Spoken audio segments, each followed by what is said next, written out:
cameras aren't popping up, and it's pissing me off. So anyway.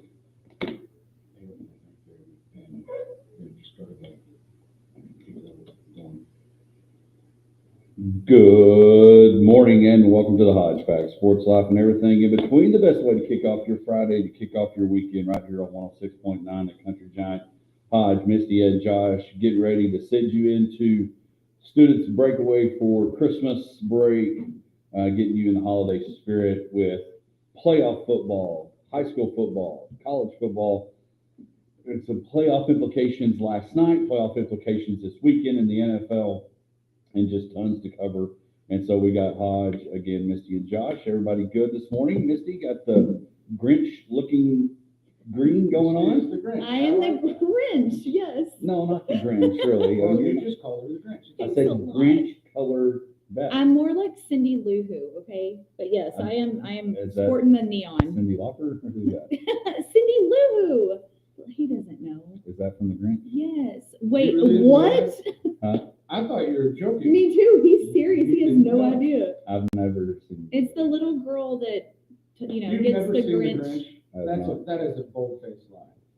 I mean, I've not seen, maybe seen parts of it. I've not ever. Sit on the throne of life. I've never seen from beginning to end cartoon, Jim Carrey. All right, Or so even when the you new- were a child, you didn't watch the Grinch that has been around for, I don't know, Not 50 that I, years? not that I recall. Wow. Okay, well, it's the little girl that becomes friends with the Grinch, and she Saves Christmas. She saves his spirit and brings him back into Whoville, and this is insane. I'm sad you've never seen this movie. Yeah, maybe I can do that over the holiday. The Grinch is, it's a good one. It's really kind of one of those deals that kind of like how Tracy's favorite Christmas movie is the Santa Claus, and if Tim Allen comes out or Santa Claus comes out with Santa Claus 7, she would watch it. Okay. But it's almost like the Grinch has become the other spin-off. Like, I bet we can make as many Grinch movies as possible. There are several. Yeah. And we can redo them. We can get Jim Carrey and all that. So, anyway.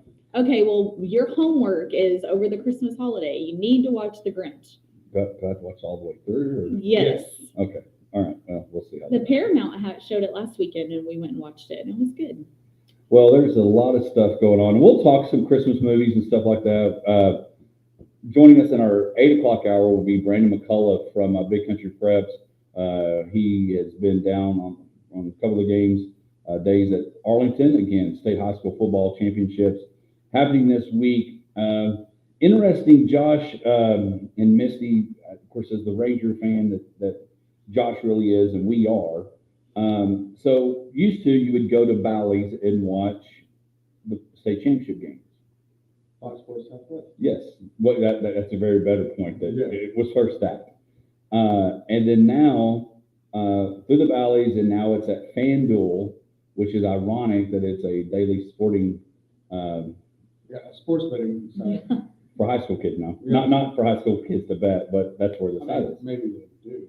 I don't know. Point shaving. Yeah. But anyway, so Brandon and I was there on the first day, got to watch 2 6-man games. Jayton, Coach Stanlin winning his first state championship as a head football coach there at Jayton, their first state championship in football since '84. They're coming off, I think they were looking back that they are the first team, I guess would be in a calendar year, to win the state championship in basketball and then win the state championship in football at that level. And so congratulations to them. My buddy, Coach Mike Reed, wins the state championship at Gordon. Both games were 45. They had the mercy rule that Misty is very much in favor of for all athletics and for the children that get to beat down. It's for the kids. It I'm is on for the kids. It is for the kids. And then unfortunately yesterday, Stanford losing a heartbreaker in triple overtime to Grenado. And then last night, Grayson Rigdon wins his 4th state championship with his 3rd school. 4 touchdowns last night. Anyway, in all that, FanDuel is now how you're able to watch it if you're not there. And so I subscribed to it to watch it because, again, I came back after Wednesday's games. And so I came back, and we were at Potosi Live last night for the Mike Ryan Casey Donahue little concert tour they're doing, acoustic. It was really good. Of course, Moy, Donovan, Josh, Chris, those guys, great time last night. So, but I wanted to watch the Columbus game to see how did Rigdon do as an 11-man player. Columbus was loaded, and we were talking, and it kind of shocked me, and I really want to know more insight because I'm surprised, and maybe Rigdon was hurt. He got hurt at the end of the game, but Rigdon wasn't in the press conference. I'm kind of curious about that, but I'll take that aside. So I wanted to watch the game. I knew the show didn't start playing until later. So I go and I get all set up, and they take my $19 whatever to subscribe to this site. But I'm not getting it to work on my phone. So it has this 800 number, and I call it. When I call it, I'm like, ma'am, y'all taking my money. I'm trying to get to where I can watch the football game. She goes, sir, this number is for if you have a gambling problem. Oh my God. I was like, well, ma'am, I don't. My gamble right now is my $19 on whether or not I'm going to watch this football game. So anyway, but I watched it last night. That is hilarious. Yeah, so... that is so just tracks the whole story. But it's so Hodge. Hodge can't get his phone to do what he wants it to do, doesn't understand technology, then calls it gambling. In like 30 years, it's going to be real bad. Yeah. Yeah. I'm going to be glad you're closer friends at that point in life than me. He'll be calling you first. No, that's true. But anyway, so state championship games last night. Again, Jayden Gordon are state champions. Stanford coming up short. A lot of great games the rest of this weekend. I'm sure there'll be a ton of big country folks out at AT&T.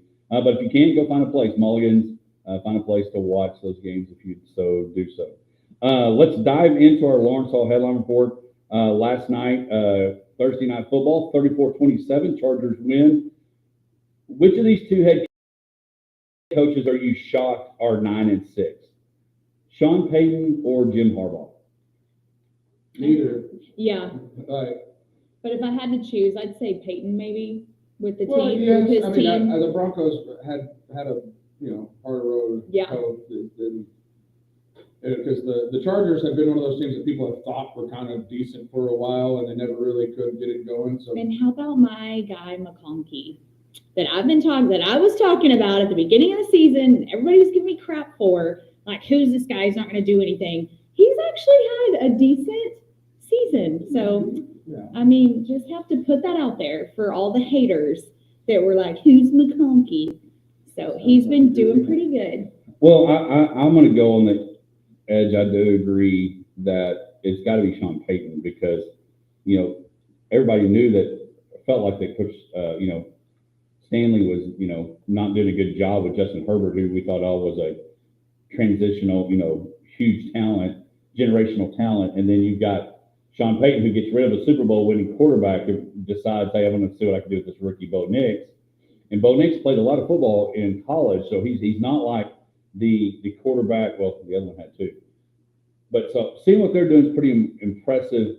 And this weekend, all the talk on the NFL side is should Patrick Mahomes play? I cannot believe, and I'll put this in and I'll make it the disaster of the week. How in the NFL do they schedule the Chiefs for a Saturday and make them the Christmas Day game, which I know they're the greatest. I mean, but right now, all eyes are on, there's America's team, which is the Cowboys, and there's the America's player, which is Patrick Mahomes. I understand wanting eyes on him. But he's healthy. Everybody gets upset with Sunday to Thursday games as a player. Saturday to Wednesday. Now, I feel like that was very strange. I'm here for it. I like watching football, and there's more opportunity to do so, the better. But it is that turnaround is a bit ridiculous. Oh, I think it's crazy, and like why wouldn't they just do the Thursday? Like maybe do 2 games last night, then you could swap those teams up for. Games on. And how mad and ticked off are you if you're the NBA? Because the NBA has been that's their day. That is their Thanksgiving day. That is their holiday day. All eyes start on early basketball. We end on the West Coast, and now you're like, cool. No one's watching us. And the NBA's had rating problems this year. Anyway. So it's who invited the good-looking chick, man? So Yeah, and you're right. I thought about that also. That that's one of those days that was the only sporting event really you could watch was NBA games, and they had the whole thing. And now, you bring football into the mix, which is going to hurt the ratings on was probably one of their bigger rating days. So Right. it's Well, and it's not like the Chiefs, because I was curious, like if the Chiefs had the Raiders on Wednesday, I would play Patrick against the Texans, because you don't want to go through Buffalo to get to the Super Bowl. right. But the Steelers are no slouch. I mean, it's No. Chiefs Steelers on Wednesday, and then Ravens Texans. So at least the Texans and the Chiefs are both getting to do that. We'll talk more NFL throughout the show. But Josh, I want to get your takes on Major League Baseball as part of our wonderful Headline Report. Kyle Tucker heading to the Cubs. Again, there's so much. A lot of times, we got about 2 minutes. A lot of times, Major League Baseball offseason takes a lot of eyes. I mean, people look at it. But college football is such a big deal right now. It's kind of getting hidden and spurted out in the sports center, in the world of the norm. Even the baseball people are probably looking at it, but the college football thing is taking so much over. But Kyle Tucker leaving and heading to the Cubs. You are right. That's just one of those things that they just random blurbs. If you're watching a football game, the thing rolls across the bottom. Well, Kyle Tucker is a good baseball player, and he no longer plays for the Astros, so it's a good day. That was my first thought. Alex Bregman is still a free agent, and I don't know not the Cubs, the Astros, may still have the opportunity to re-sign him, but it's been apparent. The Astros obviously have had a very long window, and they've been very good for a while, but they've got these guys that have been on those affordable contracts that are star players that are now going to cost some money, and the Astros are moving on, so their window is shrinking a little bit. They're still good. I'm not saying they're just going to disappear, but that team without Tucker and Bregman is a completely different team. Okay, so Bregman's still. He's still in free agency, so he has to sign. We got about 30 seconds. That's what triggered my question to the group. If Bregman said, you know what, I like Texas, I like the no state income tax, I'm going to go up north and play for the Rangers, how would you grant Evan about elevator 25-second speech? How would you handle that? Well, I don't have to worry about it. So because he could play third base or second base, and we're kind of set in both places. Although he would be an upgrade over Josh Young. I mean, as much as I like Josh Young, Bregman is at this point a better player, and so you could figure something out there, I guess. But as I said to you on the text that you sent when you sent that out, if you bring me 5+ WAR, I'll put up with a lot. Well, and again, baseball season will be here before you know it. Pitchers, catchers, and congratulations. Speaking of pitchers and catchers, congratulations. One of our previous guests, Dash Albus, now has a Mrs. Albus. Congratulations to Dash and Leighton getting married last weekend. So congratulations to them. The royal family has added another in Leighton. So congratulations to them in getting married last week. And baseball will be here before you know it. What is here is college football. Playoffs start tonight. So much to be excited about. We'll look at brackets. We'll look at games, which ones we're most excited about. We'll be back right after this.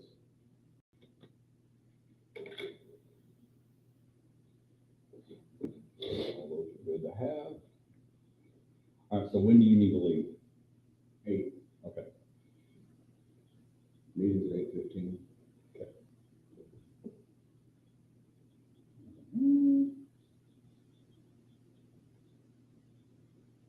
Are you good at college football next? Oh, yeah. NFL 7:30. And we may go back some with, or do we?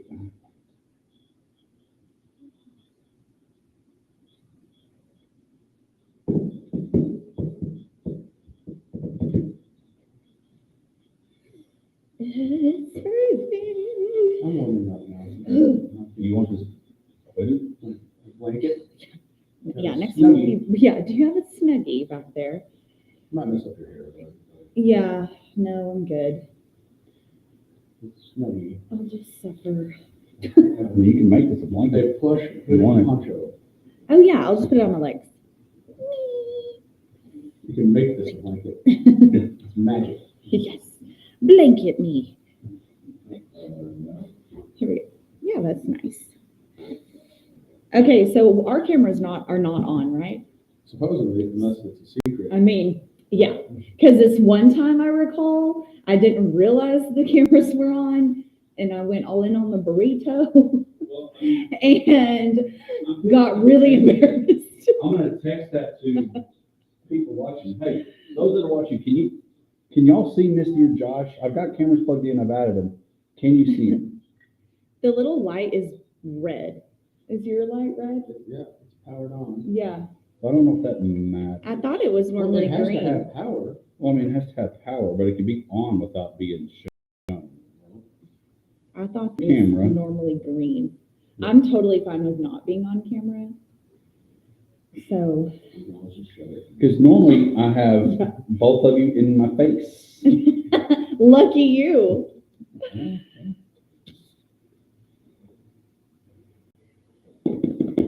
Oh, I've got my tape, so we can tape these up. How was your family after the ball game? All right. Yeah. Yeah. That one. Here is yours if you do not remember. Oh, I remember. Oh, yeah. But, yeah, that was a tough, when it was 32-32, I was like, okay. And then, man, they just could not get going after that.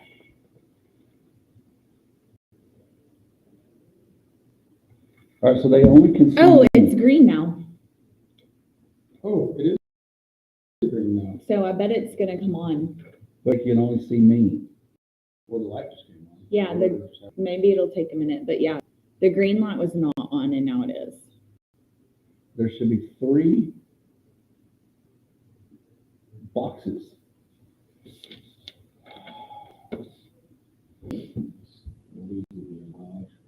Oh, so much responsibility, so little time.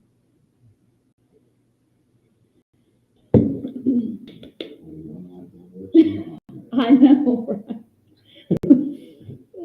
This is a low budget Christmas. Did y'all see Colin's got her back handspring and her round off flip flop last night at Flip House?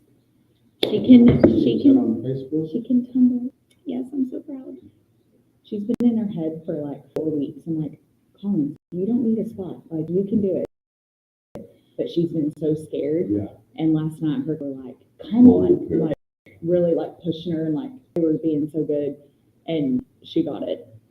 So she got to like ring the bell, whatever. Yeah.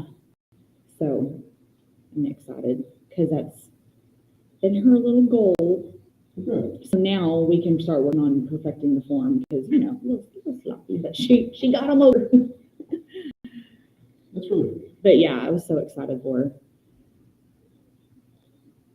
Hey, I've only missed one on our bowl. Pick them. Your husband's 6-0. He said that, told me that this morning. He was excited. I just didn't pick a game.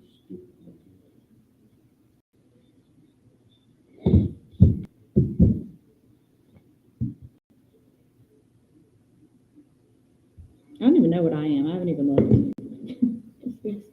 Good morning, and it must be right. It is right. It is right now. Perfect tie off the first ever 12-team college football kicks off tonight in Indiana with Notre Dame and Indiana University. Coach Nagy bringing the Hoosiers not into the NCAA tournament, but into the tournament of college football playoff. Teams kicking off tonight. Brackets in December are a lot of fun, and it's brand new to us because I guess a bracket can have 4 people, but it's not near as fun as 12. Kicking off tonight, is there, and I put this in last week's rundown that we didn't get to, I'm going to throw it in real quick. Is this one of the saddest times of the year? Not, it is the most wonderful. It's one of the most wonderful time of the year with Christmas. Okay, Jesus being born, celebrating, great time of year. But do you start getting like butterflies in your stomach a little bit, knowing that each weekend less football is happening? Or is it just me? No, I do, because I know, Army, Navy notwithstanding, that, well, they threw some bowl games in there this year also, but, that first Saturday where there's not a full slate of football, I'm kind of, I know, like, what are we gonna do? yeah. It's gonna be so sad. I hadn't really thought about it. I guess closer to time, yeah, I'll get a little bit sad about football not being there. Don't get me wrong. Sad may not be the right word. I am excited about this weekend. No, this weekend is like, and this is the new thing. I mean, because now we don't have to wait till New Year's Day to have a whole slate of football that you're excited about, watching. Maybe, it might not be like get your popcorn and sit down on the couch for all of it, but it's definitely going to be. But again, you've got the NFL saying we're still the bomb. Do we believe? Not only do you have your college football playoff for the most anticipated college football season of all time, we also have coming up for the first time that happening. But we're going to bring the Chiefs and the Texans to kick off at noon, along with the Steelers Ravens, which are two of the best rivalries. Two teams rivalry, not the Texans and Houston. I think Texans and Houston might become a rivalry because of C.J. Stroud, Patrick Mahomes. But it's so funny. There is so much football to be sure you take it all in like a buffet. Yeah. I mean, it's a full slate. It's a real deal weekend. And it starts off tonight. With, I mean, Indiana is not a good enough team to be in this whole thing. Who replaces them? Flip a coin. Half the Big 12. Bama. Oh no. You think they would have put Bama? Well, Okay. I wouldn't put Bama in, but Bama would stomp. I know, Praise, right? That's exactly. Praise God, from whom all blessings flow. We now have cameras in front of me. All right, go ahead. Good. All right. You can see me now. Yeah. No, I mean it's. So you don't think Indiana could have won the Big 12? No. Not even close. I think they'd have 3-4 losses, be right there in like the Texas Tech Baylor world. Like They're gonna get smoked tonight. Yes. It's gonna be so bad. I was actually visiting with Evan about this, about how, not a fan of Notre Dame, but I expect Notre Dame to just curb stomp. What are you thinking that score is gonna be?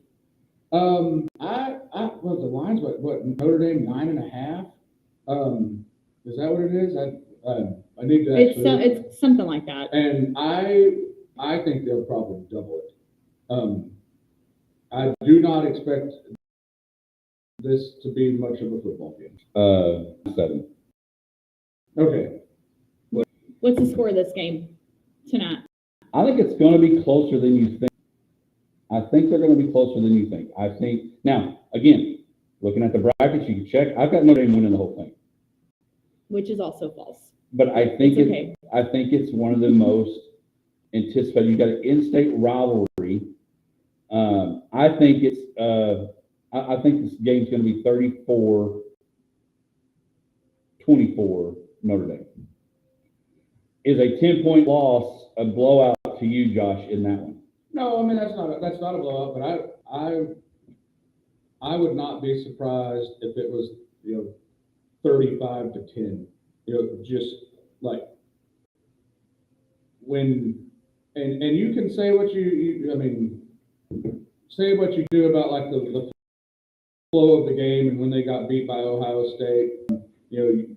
The punt. You claim it was just the punt, and if that didn't happen, that whole game changes. But then somehow when I say getting lucky and blocking the punt, I don't know. It's weird. Consistent. Yeah, it's so crazy how that happens. No, it's not the same. No, it is the same. Oh, here we go again. The punt when went through his hand. A&M blocks a punt, it's like, oh, see, they can cause turnovers. When your team gets a punt block, well, if that didn't happen, Indiana didn't have a punt block. The ball went through the kid's hand. Whatever. Like, same thing. Tomato. Tomato. Not even close. I do recall it was a fumble by the punter, but still, same thing. You turn that into like, well, that was just bad luck against them, but the whole game would have gone different. But then when I say A&M can only get lucky, that's not true. They can cause turnovers. So you're inconsistent. That's fine. It's Hodge's world. We're just living in it. Move on through. All right, So speaking. hopefully Indiana cannot have bad luck. Well, they are playing that is their only chance. Well, is like they are playing the ball luck of the bounces Irish. off the They are. Notre Dame punter's face mask, but I don't know how many times they're going to have to punt. So their luck's going to have to be very concentrated. Okay, I've got Notre Dame winning, which will ruin my bracket. And you still have time to fill out your bracket. We'll post it. We'll share it. I'll get Misty to do that maybe during one of the breaks. You still have time to join our college football bracket challenge. Again, brought to you by Fat Matt Roofing. Prizes going to the winner, which includes $100. So it's free to enter. All you got to do is click, move. I obviously can't win the prize, Josh. Is that obvious? Not only by working here, but also by my pick ability. Yeah. I was like, well, We already knew I thought that. didn't need to be stated. Yeah. Employment and talent. Everyone already knew that. Employment and judgment. Okay, so I'm willing to put my national championship on the line Okay. Wow. Okay. and be correct. Indiana covers. We'll think about this. Indiana covers. All right, So we'll go for they that. got to keep it All within 7. I want to keep rolling because I know we have a little bit so much time with Josh. What game this weekend? Again, only one game tonight. The rest of them tomorrow. What game are y'all most looking forward to in this first batch of the first round of college football playoff? Misty, go first. I mean, I guess I'll go Penn State versus SMU. I think that's going to be a good game, and we're going to find out if SMU is worth the hype. So we'll see what happens there. Okay, in that, a lot of the talk. There's two Big Ten coaches that feel like their seats are hot. Ohio State's and Ryan Day and James Franklin at Penn State. If James Franklin were to lose this, should Penn State be nervous, or should there be some excitement directed toward SMU? There should be excitement directed toward SMU. That's one of those games that it seemingly there's no real hope given to SMU, and I don't understand that. I think they're good enough to at least play a ball game. I picked SMU to win that game. We'll see how bad I am on that. But the general consensus is Penn State's just much better, and Right. But they also think that Indiana's good enough to be in this tournament. So I don't know that I follow. But they also have some turmoil in backup quarterback entering the draft or even no longer. I mean, they've got that kind of drama stuff going on there. Of course, I guess technically I have time just like you to fill out a bracket. Josh, I'm like you. I've got Penn State winning this game, but I would rather that be in pencil because So you could change it at halftime. I see what you did no, because I'm not. Oh, I didn't. That's how Hodge's going to win. Yes. Oh. But I'm not really committed to Penn State because I do think SMU can win. What game are you most looking forward to? Well, I mean, I kind of agree with Misty because I think that has the most chance to be an upset. That's because I don't think Clemson has a chance. So that one is not high on my list. I know that Hodge prays to the same altar that I don't know the Dabo does. I don't know. Ironically, Josh, that's the same one you pray to. Well, I mean, I don't know. There's shrines involved. He seems more on the prosperity gospel realm. But I've never talked to him, but I do respect him. I'm just joking.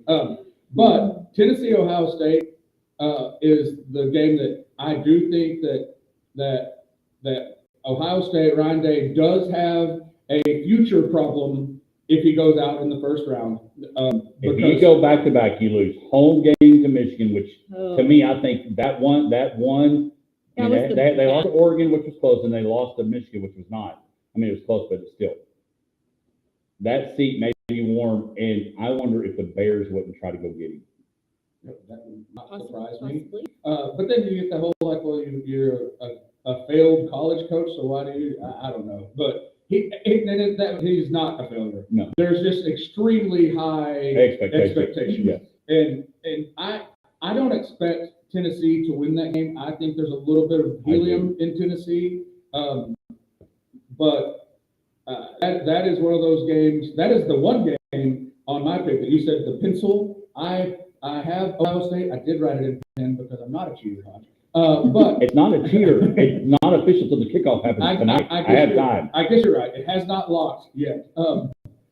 I've got Ohio State winning that game, but I'm kind of and that's only because I do think there's a little too much hype behind Tennessee, and when they've had the opportunity to try to live up to that hype, it's kind of falling flat. And that's, of course, my game's Clemson, Texas. I'm fortunate enough I'm going to be there tomorrow. I'm really excited about that. I think you got Kate Klubnik, Austin Westlake kid, coming home, playing against Texas. He probably went to a ton of Texas games when he was a kid there at Westlake. So I think I'm excited about that. The Ohio State-Tennessee game, I think it's going to be this. I think Ohio State's either going to blow them out because they're going to be so ticked off from what happened in Michigan that they blow out to a close one. I don't think Tennessee runs away with it. Those are the two things. I know. I guess there's other things that can happen. Tennessee could blow them out. Close game, Ohio State wins. I think Ohio State, if they win, it's a blowout, or it's a close game and Tennessee wins. That's my thought on that. Lots to cover. Lots of college football. We'll be here next week to see who advances to play the people that got the bye. And I'll be honest with you. The number one seed got hosed. I think Oregon's got one of the 100%. worst pathways to try to get to Atlanta and win the national championship. When we come back, the NFL, the Dallas Cowboys, still in it, and probably should be kind of chick where they hatch. And would you use Madden? Should Jerry use Madden statistics to determine who plays and how he does his franchise? Did y'all see that there was an article that came out, The Athletic, that Woody Johnson, either him and his kids or something, started dictating their decisions on players based off their Madden rating. Oh, wow. No, I didn't see that. I mean, at this point, can it hurt? I don't know what my Madden rating would be. Blazing, not speed. Were you a big Madden player? Or like a Nintendo player back in the day? He can't hear me. He's deaf. It's fine. I'm just out here talking to myself. You just don't strike me as like a Nintendo person. Still not talking. He's talking to the computer in the other room. He's yelling.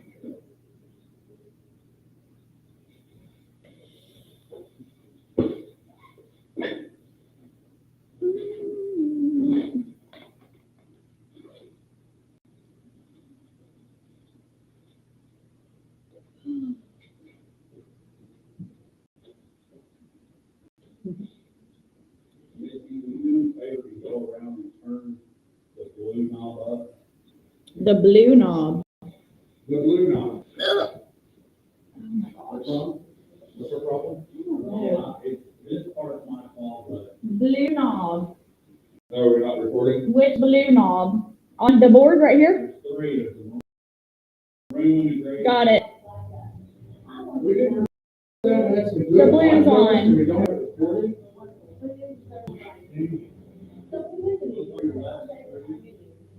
What is he saying? Left screen? I don't know what he's talking about. I don't know. You're left. Oh. I'm like, what? What do you want? I don't know what he's saying. I can't hear you.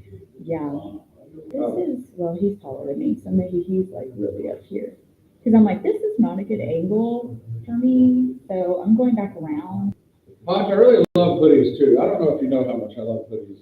Honestly, he did really good. Like, it is so comfortable. I haven't like worn it all day yet. I tried it on because at first when I saw it, I was like, oh, it looked a little tight. Like it might be, but it wasn't. Like it might be, but it wasn't. It's really good. Wait, like a tiger. Yes. Oh, you ever take a drink of coffee that like burns as it went down? Ooh, I'm very. you're such a baby.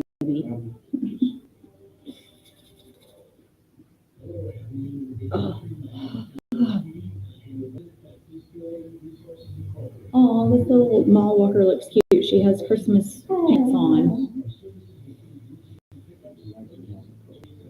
I love it. I love the festivities.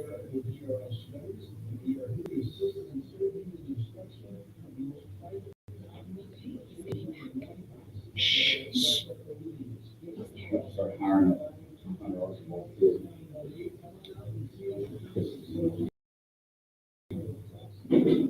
Do we need to shut that door?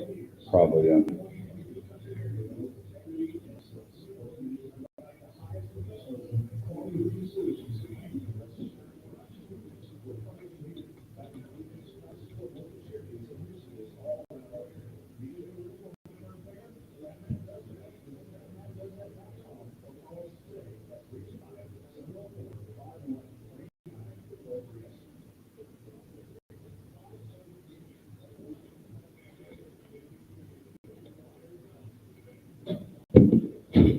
We are firing you up, and we are heading into some NFL talk as the Dallas Cowboys and the NFL season keeps rolling.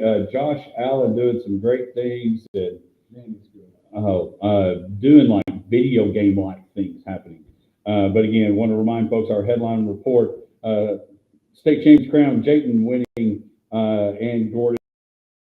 Congratulations, Coach Stanland and Coach Mike Reed winning those two state championships. Back-to-back for Gordon, first championship in football for Jayton since 1984. And of course, Stanford season comes to an end. At Jerry World, tough way to go out, 3 overtimes, but great run for those folks. That's what's hard is you want to win the whole thing, and unfortunately, someone's got to lose. But congratulations to those teams that have made it. Teams that have clinched, teams that are made clinch, and we got people that are still battling for playoff spots. One of the NFL things that I don't think we can miss is that Kirk Cousins, a guy that was hugely successful in Washington, maybe not hugely successful, wasn't successful. Minnesota got a huge deal in Atlanta, is now being benched for Michael Penix Jr. With the Falcons still in the playoff hunt. What's your thought on that? And then we'll talk some Dallas Cowboys. My thoughts on that, the first thing I thought was, well, the Cowboys aren't the only dysfunctional place. I mean, like it felt good to see that. Yeah, it's a safe space. You sign a quarterback for tons of money, which you would think that your plan going forward was to play him. Then you draft a quarterback in the first round, which is puzzling because you could have made your team better by getting a player that you didn't already have one of those, and now you're making this switch, and you've got you're just going to eat that money, which takes up your salary cap. I guess your only hope is to find someone to trade him to, but I don't know that that's gonna be something that can be accomplished. With the money that has to be figured out and all of that. So it's just dysfunctional. And I'm not saying it's not the right football move. Michael Penix Jr. I do think is a good quarterback, and I would like to see what he does, but it's just a weird franchise move. Yeah, I agree. And what's crazy is they started off well. I mean, they won both. If they tie, if some reason there's a hiccup between Baker and the Bucks, if they're tied, they own the tiebreaker because they had with Kirk Cousins, beat the Buccaneers both times. And so I just think it's pretty wild on that decision right now. A lot of people, and the people I listen to, feel like they probably should have made that decision a couple of weeks ago.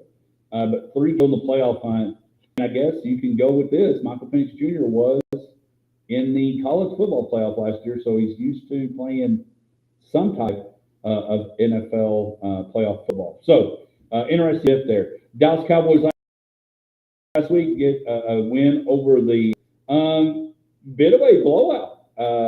Kind of shocked. Were you shocked on the blowout?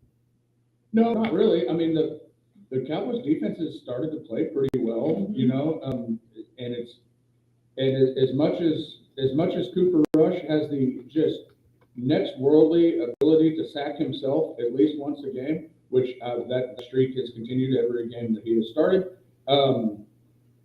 You know, when you've got CeeDee Lamb and he's doing CeeDee Lamb things, they can move the ball. Yeah, I totally agree. If that would have been happening after or even during, you know, and we want to no Dak, get rid of Mike, all these things. If the defense could have been healthy, of course, Parsons and right, they've had good excuses, I guess. If they would have had that rolling early, I think Cooper, no, he's not great, but would have been good enough to put them in a situation. As we saw, they beat the Commanders. Oh no, I agree with him completely. I think that he's got the ability to manage a football game. You know, controlling turnovers, and right now, like I said, his turnovers seem to just be self-forced. Not necessarily bad throws, or I mean, he just seems to fumble a lot. He cannot hold on to it. It's so all right, so I want to ask you this, Misty, and it's in the rundown.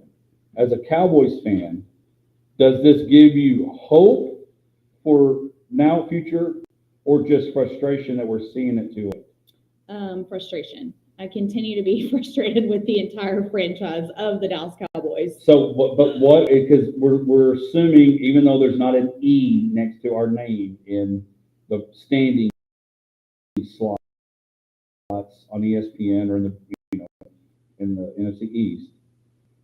Does it give you frustration?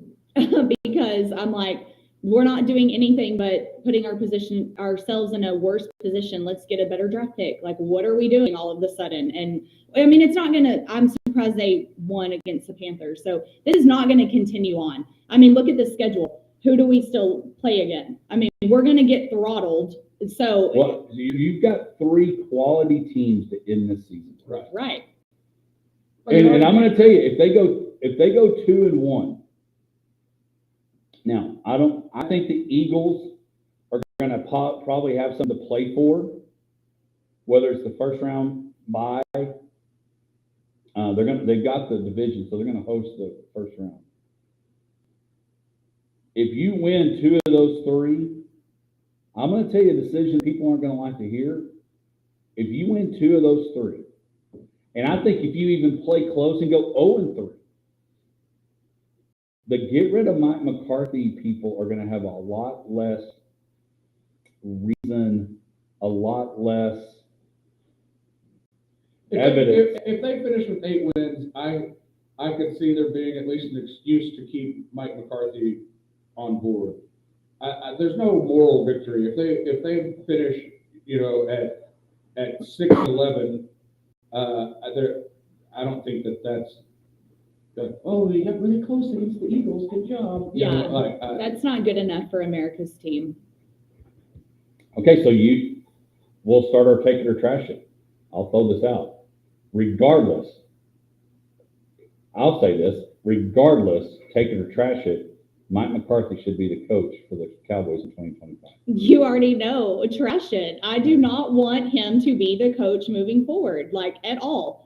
Like, yes, have we had some good seasons? Absolutely. But we're not going any further than the first round of the playoffs the last few years. So no, that's not good enough for America's team. I want him gone. I agree. And yes, I mean, you could, and this is the thing, I think he needs to be gone just for a reset. But then you go with this whole, like, I don't know who would come in to take his place. That's a problem.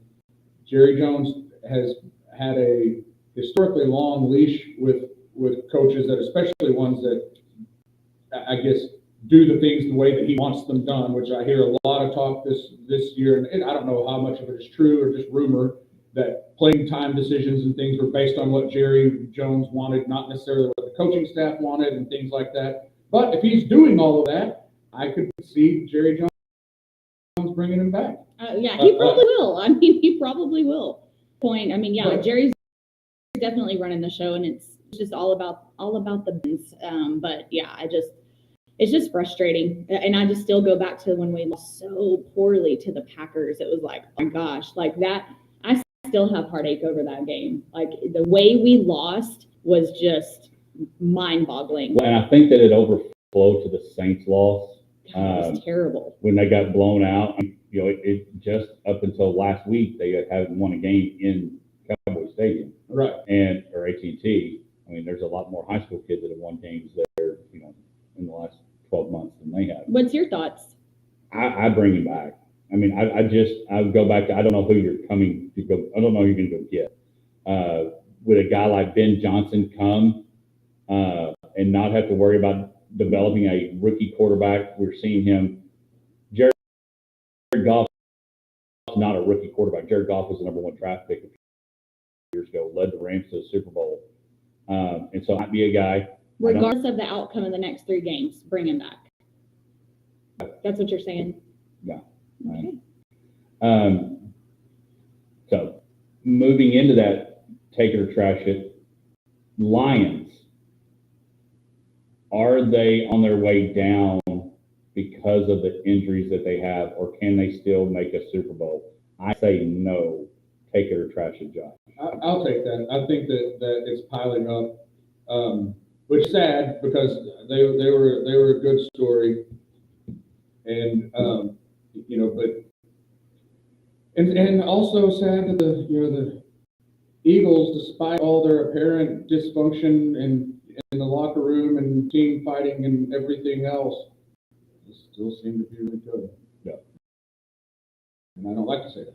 Right. You have a take it or trash it? And this has to do with, we mentioned Josh Allen and how exciting he is to watch play football. And if you were one of the people that ended up with Josh Allen on your fantasy football team, you're probably still in the playoffs because he wins whole fantasy leagues. Just you can forget to set your lineup, and as long as you put him in, you probably still win. I'm so happy for us because we've been on this Mafia for a few years now. So But where I'm going with this is like, take it or trash it. The Chiefs have to get home field if they want to make the Super Bowl. I'm going to trash it. I'm going to take it. I'll let you go first. I think the Bills can do it. And I think that, I mean, yeah, they can do this. And I think it's going to come down to, and I know because history has repeated itself multiple times between the Chiefs and the Bills, but man, they just look different this year. Like they've leveled up, the Bills have. And so I think the Chiefs should be very nervous. Which is ironically, they've done it without what would have been their best receiver gone. Mm-hmm. I'm going to trash it, and the reason to trash it is because of that. To be the man, as Ric Flair says, you got to beat the man. Yeah. And I just feel like there's always going to be, like if you had a graph of the brain of Josh Allen and the Buffalo Bills and Sean McDermott, there's going to be a percentage of a color in there that says, can we beat the Chiefs? Can we beat Andy Reid? Can we beat Steve Spagnuolo? Can we beat Patrick Mahomes? So I am going to trash it, and that the Chiefs, regardless of where they're at, whether they get the home field advantage or they don't, they're still going to get to where they've always been, and that's the Super Bowl. So I'm going to trash it. All right. Well, and the reason that I think that this is very interesting is because I do think that the Bills' home field advantage is for real, and especially the later it gets into, as we go into winter now, I mean, they've already had tons of sleep in the fall. But all of that stuff that goes into that, and that's exactly why I think the Bills really, really need that field advantage, because I do think they're in their head, and I do think that monkey on the back that they we're gonna have to eventually try to shake. And I think that would just be easier at home. And it adds a lot of drama because I think that makes it so much more important. Every game matters. And I think that's why it's even a question if you play a slightly injured Mahomes. Why does that name just leave my mind? Because every NFL team wants him to lead. Yeah. A slightly injured Mahomes. I think in a normal situation where they felt like that home field was either already set or they were comfortable with whatever that played out with, you would rest Mahomes strictly for the long-term benefit. But I think they see that as part of the long-term benefit is making sure they get home field. All right, that's perfect. I want to be sensitive of your time. I don't want to be sensitive of your segment. So we're going to say you're taking or trash it for me and Brandon. I've got my taking or trash it too. When we come back, we're opening up Misty's bag. Maybe Bob Christmas, who knows? But we'll be back right after this.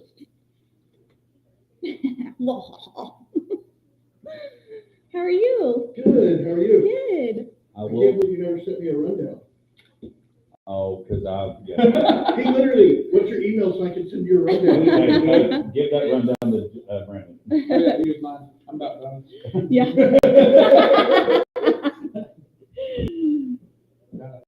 Early work meeting. I will tell you, I have a question I'm going to ask you off air, Okay. here to talk about this. We'll go some high school stuff in the second part. Because I do have a question on a few things.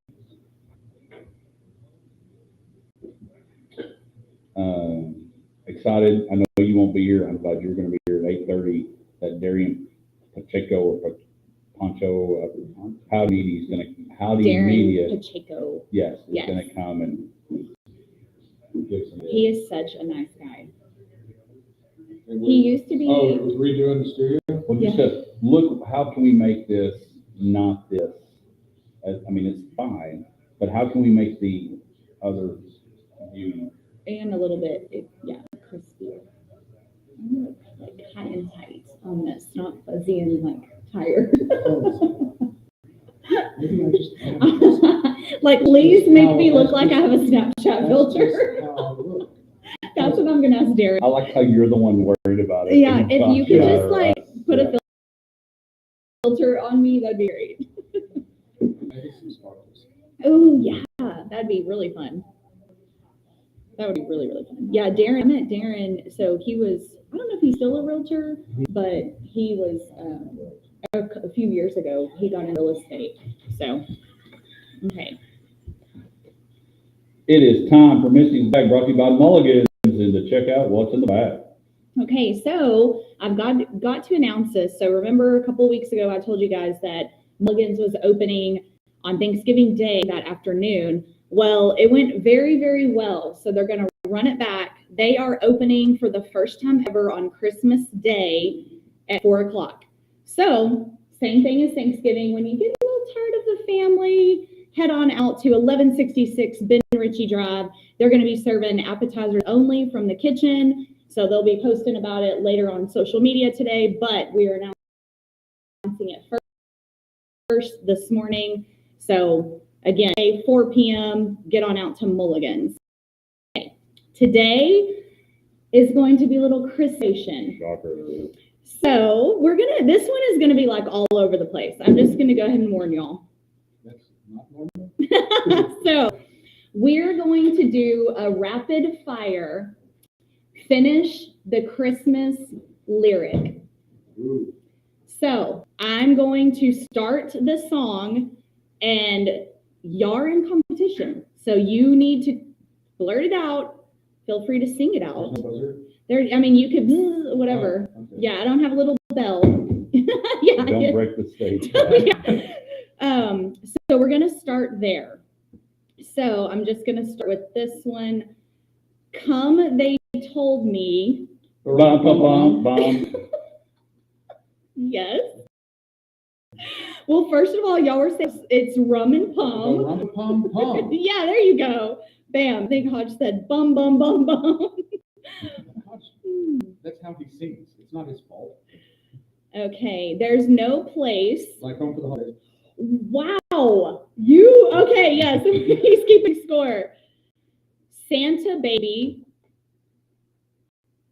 Under the tree for me. Actually, we're gonna give that to him. Yeah. It's He didn't have an answer. Trees slip involved. a sable under the tree for me. There you go. That's Sable? Yeah, that's what it says. Is that a sword? Yeah, I don't know. Chestnuts. Roasting on the open fire. Yeah, that was a tie, I think. I'll have. This one's hard A enough. Blue Christmas Without You? Wow, good job. I didn't even have to get into my Elvis. Okay, y'all are both one. Get ready. Grandma. Got ran over by a reindeer coming home from our house Christmas Eve. Okay, why do y'all sound so good? Like, actually, that was pretty good. Baby. It's cold All. outside. Baby got back. Not a Christmas song, surprisingly. I think Weird Al Yankovic did one. Baby got back. Baby, all I want for Christmas Is my two you. front teeth. Oh, I went back to second grade. Yeah. Giddy up. Giddy up, let's go. We're in the snow. I don't know where it's Close, but oh, we'll give you that one. Sleigh bells. are they ringing at. In in the land? Something singing. walking in a winter wonderland. It's sleigh bells ring. Are you listening? Oh, yeah. In the lane. Snow is glistening. Yes. Come on, It's the everyone beautiful night. Frosty. Snowman. Had a holly jolly soul. There you go. Well, how much of the song did you need this? Josh is killing this. City City sidewalks. City sidewalk. Busy sidewalks. What? Busy sidewalks. Busy sidewalk. Holiday something. Oh, I think this was in my ballet last week. Oh, your ballet. That's Not mine, but I was a part of it. I wanna. hippopotamus or Christmas. I wanna. Yeah, that didn't help. It didn't. No. Hold your hand. I wanna wish. You A a Merry Merry Christmas. Okay. Okay, what's the song? Feliz Navidad. That's right. Let me see. You better. Watch out, you better not cry. You better not pout, I'm telling you why. This is amazing. Y'all are really doing pretty well. Let's see, what other I just wonder when we were doing, Grandma got ran over by a reindeer, because that's probably on our set list for 106.9, yeah. They probably thought, oh, look, the Statler Brothers. Obviously. Yeah. Feliz. Navidad. I already did that one. Yeah, but I did it a little bit different. Oh, Run. Run, run, Rudolph, Santa's got to get into town. Gotta run, take the freeway because Santa's gonna. Mow your Okay, lawn. last one, and then we're moving on to something else. Okay. I really can't. Stay. I really Can't. must go. Bill. But baby, it's cold outside. Not on Christmas Day, I think it's 70. Yeah, not here in West Texas. Okay, so now I'm going to have some Christmas trivia related to athletes Okay. or sports. All right. Let's start here. Who played the most NBA Christmas games and is often remembered as a Christmas Day MVP for his consistent Kobe standout Bryant. performance? Kobe Bryant. Kobe Bryant. That is correct. It will now be Patrick Mahomes, because he'll play Christmas Day for the rest of his Every life. day. Yeah. All right, let's see. Who of the New York Knicks holds the record for the most points scored in an NBA Christmas Day game with 60 points in 1984? Jeez. 84 would not. Bernard King. Good job, Hodge. I thought that was a hard one. That was hard because I didn't know. When did the NBA, what year did the NBA start playing? 1984. Wrong. Hey, say I was that. gonna say Hey, 1980. say that question again. When did the NBA start playing games on Christmas Day? On December 25th, every year. What year? I have no idea. I think this will shock you. 1975. 1947. Oh, wow. Oh, wow. I did not realize it was that long of a tradition. All right, we got a couple more time before Josh Let's has to roll. see. When was the first NFL game on Christmas Day played? What year? And who was it between? Wednesday. Sunday. Wednesday, Chiefs versus Steelers. Patrick Mahomes will not be playing. I'm going to say it was 2 years ago, 2023. No, they fell on a Sunday before that. Well, it's just the first NFL game on Christmas in what year? Don't know. 1981. Okay.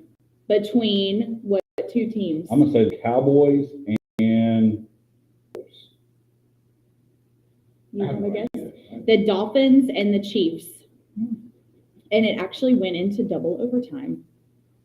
that must have been a playoff game because double overtime probably wasn't happening. Right. then. Yeah, it was different. So, and then real quick, so did y'all see that Brock Purdy bought his O-line trucks? So some got Tundras, some got Sequoias, Toyotas. So real quick, if you had to buy your O-line a Christmas gift, what are you buying them this year? I would buy them. Well, if I've got Patrick Mahomes money, I'm sending them and their wives on a trip. That's a good. That is a good one. A family daycare, or like, I would say, Childcare? yes, that's what they call it. Kids. That's what it's called. Yeah, I'd send them in there on a trip. Okay. If I had to buy an item, I would give them probably their own souped up, the match type golf cart for them. Oh, that's cute. Like a little his and hers situation. No. If I had to give an actual gift to the player, I would get them like the golf carts they play when they do the match, when Tiger and Brady played each other and all that. I would they would get their own golf cart. Oh, okay. Yep. I know. That's rude. Kind of what I do. What if you had to do something homemade? They'd be screwed. Yeah, you I made a would. picture frame. I made you some Kraft mac and cheese. I hope you like it. Honey baked ham, boom. It's still a picture little frame I clumpy. made with some wood there. Pops And a it. pair of- You can smoke them a I brisket. could do that. That would be good. That would It wouldn't last long though. get them all their own smoker. There you go. I'm gonna make them a picture of me and them Okay. a Christmas ornament. Hey, there you go. Picture of you, Christmas ornament. When we come back, we will kick off hour number 2. Brittany texted me and she goes, "Oh my gosh, that was so funny." Listen to y'all sing. I'm gonna be Bruce. Okay, I'm going to pee. Are you going to pee? I'm going. No, we're not going to go. When brings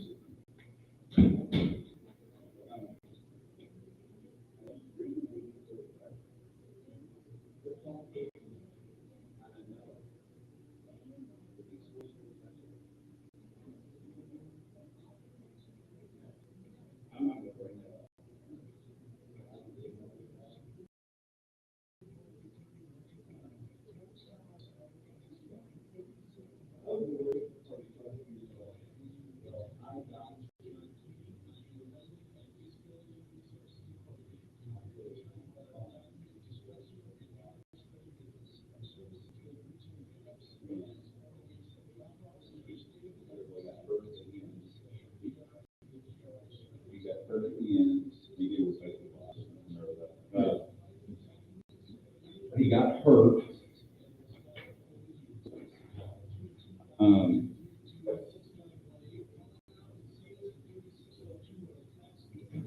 Like I said, he got hurt at the. Take it or trash it when we come back. Yeah, Okay. you got it? Yep. All right, so what we do is take it or trash it. I know you probably, you can come up with stuff. Take it or trash it. You saw a little bit, come up with a NFL or college. If you go college, take it or trash it. You give a deal and we say, it's a great take, we'll take it, or we trash it. It's really been one of my favorite things you've come up with. It is fun. Or you could just, like, one time I randomly threw, I can't even remember what I said. The other thing that we'll do when we come back is let you brag about his. He's got some of the Christmas things. And then my town segment, because of Josh having to leave, we've had to make it earlier. And so we normally ask our guests her Mrs. Bag question because they're normally here or they heard it on the way in or whatever. So If you have any other part of it, obviously, I mean, I guess you could do the jingle if you have another Christmas song to see if Brandon can get it. I mean, yeah, he was killing the game from over but there. Then but yeah. Some of that same, what would you get your lineman and all that. Yeah, we'll go that way instead of the songs. And then we'll do Take Her to Trash It. I'm really excited to see what Darren can do. Yeah. I always like to make them like sing or just, you know, that's the whole point of the I second. want that. Yeah, to make them, you know, do uncomfortable things. Which Josh can like play the guitar and like sing, like he's actually really good, which is not fair. So yeah, he is. So, but yeah, so fun. So have you been like so busy? Just like, are you just exhausted? Yeah, like I don't know how you do it. I did nothing but sleep all day yesterday. Well, yeah, like I just don't know. It's so impressive. I was like, how in the world do you even do this? How do I have time to breathe? I don't know. Honestly, like your time management is like on point or something. That's just the public appearance. Yeah.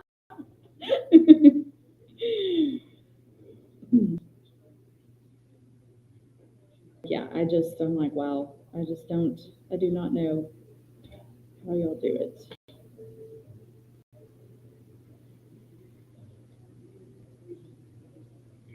We got a few more of those, and like I said, Alex, it's really special. You know, our communities have, you know, it's been tough for them too, and I know that they're excited, we're excited. It's really special. Good night. There's a blank one for me to fill out for you. People that don't know, what is your earliest memory? I can get a new one. You can use that one. But you'll want to go to ESPN and fill it out to be a part of it. First name is your tourist. I'm gonna have to watch that later.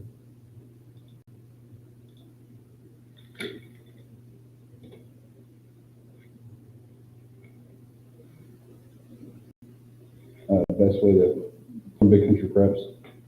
Yeah. Okay.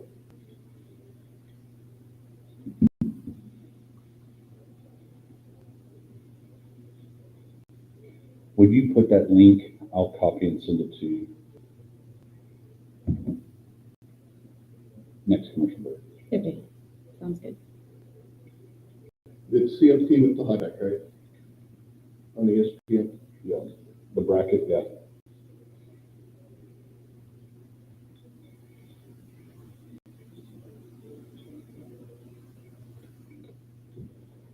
It is time for hour number 2, brought to you by Big Country, brought to you by Coleman County State Bank. Big Country Electric might not say will be happening shortly. But again, brought to you by Coleman County State Bank. Check them out, and for all your banking needs, they'll get you taken care of. Hour number 2 starting off. Josh had to leave for a meeting, and so worked out great. Joining a combination My Town segment, because we normally highlight a local player coach program. And today we're highlighting a guy that's part of a great group of folks that help bring, we try to do our part when it comes to covering sports all across the landscape and the Big Country, but the guys that are doing a great job for that, alongside, of course, people like Cody Coyle, Big Country Blitz, but the folks at Big Country Preps who work alongside those guys, Evan Wren, Daniel Youngblood, and joining us in studio, another one of those that are bringing photos to you, stories in studio, brought to you by Big Country Electric Co-op. Thank you so much for what they do, Sarah, Will. They had the Christmas party this past week. I saw, so congratulations to those hitting service year awards, but the co-op doing a great job taking care of their members. But joining us in studio and hanging. I mean, it's Ryan instead of Hodge. Man. That's all right. Don't worry. There's people out there that don't know if it's Ryan Hodge, if it's two different people, and deep down it He's is. been called worse. It's fine. Yeah. Well, deep down, Hodge is sometimes a totally different person than Ryan, so it's totally fine. But your season, and we'll keep rolling we got some Take It or Trash stuff to cover. But you guys are, when football's over, you just move on to the next thing. Or during this time when playoff football's happening, you're still having a basketball game on Tuesday night to go cover, and people are everywhere. And so the culmination of everything happened in Jerry World this week, but still is a little bit of bittersweet. We're talking about how this time of year is exciting, but with a sprinkle of sadness because football each day is getting closer to being done. Yeah, and that hits the nail on the head. And what a lot of people don't realize, I also work. So, this is an extremely busy time. And if you're watching on Facebook Live, Misty talking to me about it during the break, I don't know how you have time to do it all because your time management must be insane. I don't know how I have time to do it all either. I mean, my favorite time of the year is the football championships. I always take Wednesday, Thursday, Friday off so that I can just veg at home if I'm not in Arlington and watch the games on TV. And, I worked 8 to 5 Monday. I worked 8 to 5 Tuesday at Blue Cross.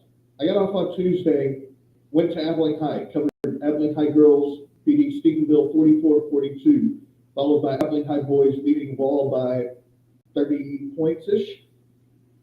Got home, worked on all of that stuff till midnight, 1 a.m. Wednesday morning. Got a couple hours of sleep, hit the road 6-ish Wednesday morning for Arlington. Did all 3 games in Arlington, well, most of the 3 games. Did both of the 6-man games and then got 2.5 quarters of the Shiner Munster game, which I'm really sad I missed the ending of it, seeing how it played out. But I was the same way, but I was like, if I leave now, I'm getting home at a decent time. If I wait till the end of that game, I'm getting home on Thursday. yes, Because I left Wednesday late anyway, but yeah. I mean, it was 11:30 Wednesday night when I got home. Yeah. So, yeah. But Brandon and the guys at Big Country Preps do a great job. We'll talk more about that. We got plenty of time up until 9 o'clock to get that stuff in. But Brandon and them do a great job covering so much, and it doesn't just stop with basketball. They roll into the spring. They cover 7-on-7s. I mean, they just cover so much stuff. And the Big Country for y'all, I mean, it's kind of like the Big Country Hall of Fame. It's way out there. There's a lot of team areas y'all cover. So to the east, we go all the way to Brock. We brought Mineral Wells into the fold this year. We go the Monday area to the north. We go Snyder to the northwest. We go. Would Evan ever change the name? Because it's, I mean, let's face it, Palo Pinto, I mean, Big Country, would he ever change it? No, we're pretty locked in on that. Yeah. And, when we're hitting these far-reaching areas, it's because there's not a lot of other people covering them. So it's a chance to tell these kids stories earlier in the year than what they might get told otherwise. Well, and I'll tell you a prime example of that is Mike Reed at Gordon. What a I mean, Mike Reed is, I'm not calling him the Bill Belichick a 6-man, but he's pretty close to that. He is. When schools go from 11-man to 6-man, they're calling Mike Reed. Mm-hmm. Hey, how do we do this? How should we do it? How do we be the best at it? How all those things, they're calling Mike Reed.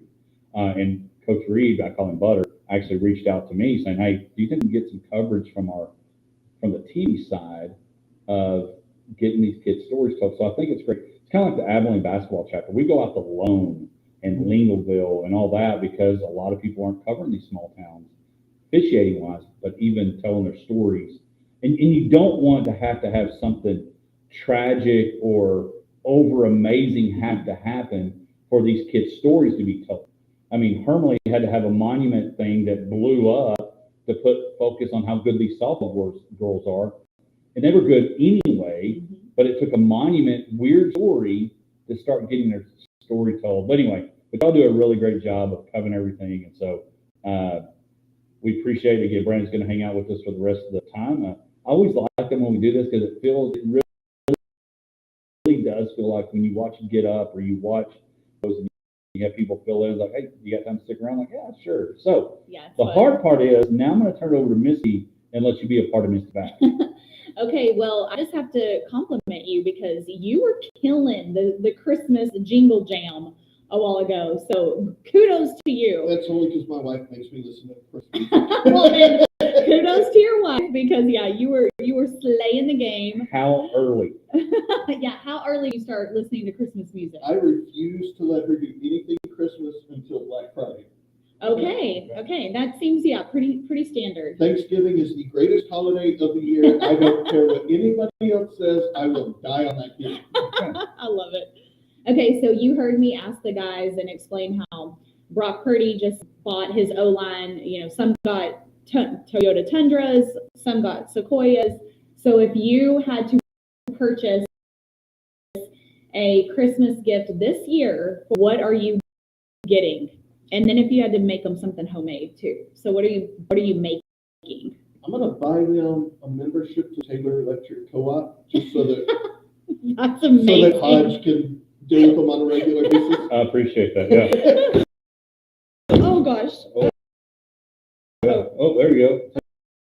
Technology taking off. Yep. Uh-oh. And if I could buy them something, man, a Brock Purdy. And yeah, I'm like, how did you get those trucks? Like, surely, He's you know. got NIL. Yeah, I was gonna. Yeah, Toyota hooked him up because I'm like, there's no way on a rookie contract. You know, I got to go with what Josh did. I'm a smoker or something. Yeah. Feed the family. Yeah. Like a Blackstone smoker, like a just pit boss. a pit boss. Okay, nice. Too many people go with like the Rolex watches and things like that. I'm gonna get something useful. Yeah. Plus, those guys like to eat, so get them something that they can eat with. Yeah. If I have to make it, I'm going old school and I'm eating a ton of popsicles. I'm gonna get my sugar high and I'm gonna make a popsicle stick picture frame. Oh, that would be so cute. That is a very elementary teacher. Hey, we're making this for your parents. Get after The it. dried saliva on it. Oh man. And I might even How special. I might even do a little old school and rub the Elmer's glue all over my hands and peel it off. Just for old time's sake. I love that. Oh no, that's great. That's good stuff. So one of the other things that we do is take it or trash it, and Misty had some, and we were up against the pocket, hard break as they call it in the biz. So Misty, do you have a couple? Do you have some take it or trash it? And we'll even see if Brandon's got any. Yeah, so let's start with the Vikings. So Vikings are a legit 2 team, or they've just gotten lucky. Well, I'm going to go either way. I'm going to say, read that again. Vikings are a legit 12-2 team, or they've just Stop. I'm going to stay right gotten there. lucky. I'm going to stay. Stop it there. I'm going to take it or trash it. They're a good 12-2 team is your question, right?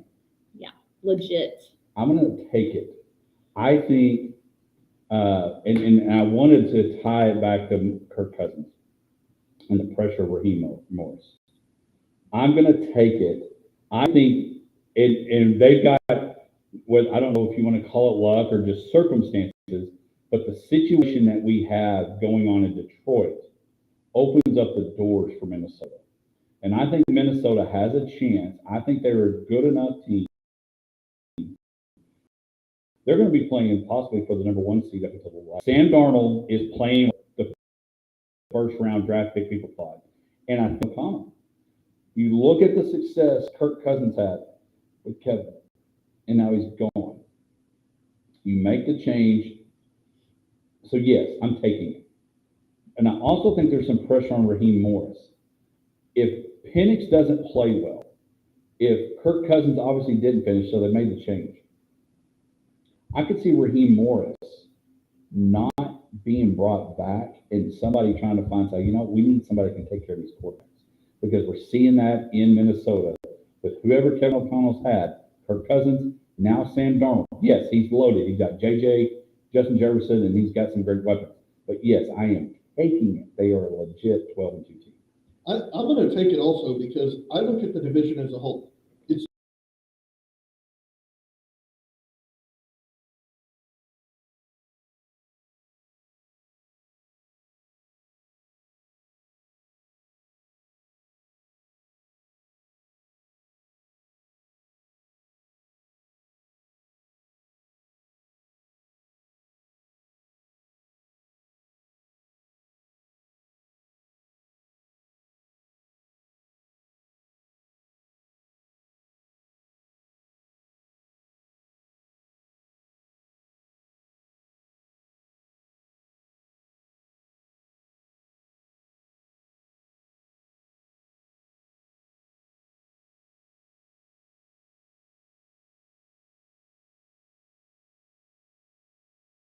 insane in that late afternoon window. And so if the Vikings were dealing with something like that, the Wills would make changes. The Wills would do what they needed to do to improve their team. Whereas in Arlington, that owner, that GM, refuses to do anything other than looking at the dollar signs. So what's your stance on Mike McCarthy? Get rid of him. You heard us chatting. Okay, so you're Yeah. on. I don't care if they go 3-0, winning the last 3 games 49-0 each. He got to go. So we're all against Hodge per usual. He's the only one that said keep him regardless. So, okay, good. We love whenever we are all against Hodge. But the flip side of that is, as long as Jerry's still there, Right. Nobody's doesn't going to matter have who a the real head coach chance. is. No, I do agree with that. But at this point, I'm just, let's try something new. Like I think Josh said it best. Like we need a refresh, a reset in Dallas. And I do think the training staff is part of the problem. And I hate throwing medical teams under the bus, but yes, Dak's ankle injury was a freak injury. But now he's got the hamstring. Now we're starting to see muscle issue on the training staff. No, I hadn't really thought about that. So no, great point. Okay, I've got another one. Take it or trash it. Dan Campbell is getting too risky on the trick plays and will cost his team a Super Bowl. I think that's not going to be the reason why. So I'll trash that. I don't think he's like Coach Staley was at the Chargers, did some dumb things. The benefit that he's got going for it, again, I always go back to golf and stuff like that, is that it reminds me of, you're being aggressive, and instead of being smart, laying up and just getting par, you're trying to make eagle and you end up getting bogey. I'm going to trash it. I don't think that will be the reason. I hate agreeing with Hodge. I hate it with every fiber of my being. But I agree. I'm going to trash that. They're starting to get hit by the injury bug, and it's going to be those big guys getting wiped out that's going to be what keeps them. The one thing I've always admired about Dan Campbell is how can I be FCC compliant in saying this? Or FTC, whichever one regulates the radio Right. industry. All the above. Yeah. Just the fact that he is willing to put it out on the line and say, here you go, match it. And the fact that he's a gambler, it makes watching Lions games fun. Yeah. How about the decision to go for the onside kick? What some would say relatively early in the fourth quarter. That was kind of a hot topic this week. And it definitely backfired because they scored the Bills. So thoughts on that? Honestly, I don't have a problem with it. You play to win the game. And Do you think it was too early in the fourth? No, I think it stands a better chance to win or succeeding if they don't have this new rule and you got to tell the other team that it's coming. That's the problem. Yes. That's the problem. Yeah. Munster Shiner had no idea the onside kick was coming to start the game. Boom. And obviously it ended up being a great game, close game. Shiner almost won, one score game. I don't think it was a problem on early. The problem is the rule. I have to tell you it's coming. Yeah. If I don't have to tell you it's coming, nobody's questioning that. But now because I do know it's coming, it's kind of like, hey, I'm going to throw the pass to you. I'm throwing it to CD Lamb. Well, now everybody's going to be all over CD Lamb. Right. And I got to hope he overcomes the triple team to catch the ball. And technically, I guess it'd be the 11 team person to catch the ball. That's the problem I have. So I don't have a problem with that. I've got a couple more, and I want to get some college football takes with Brandon and Misty as well. We'll be back right after this. No, I don't think that would be so much time to come up and take our trash hits. That's simple. Hodges never looked better than when they forgot to turn the spotlight on at the start of Once Upon a Christmas. That's a true story. All right, I'm going to call Mike.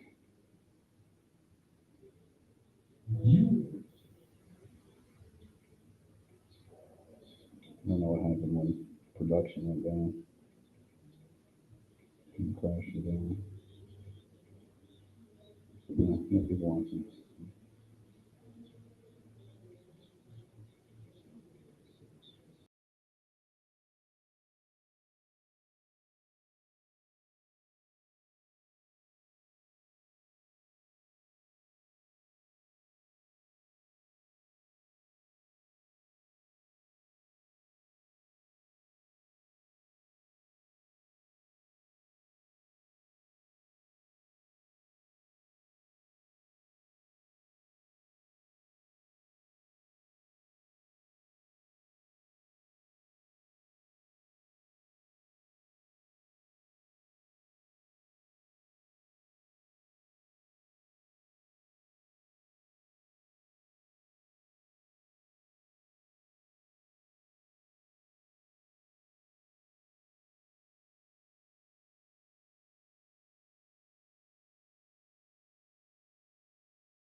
I'm with you, Brandon. Ohio State, Oregon, Yep.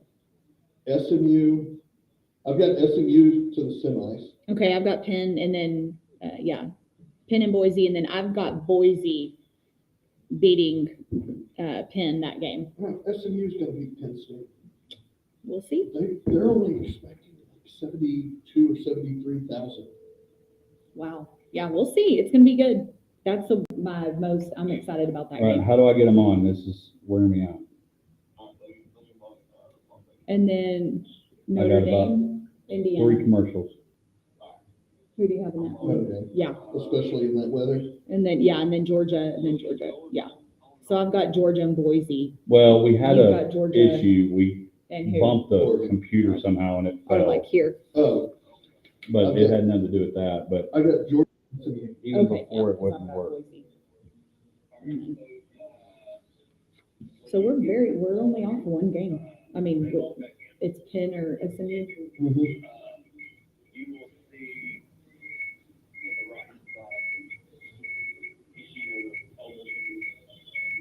See what?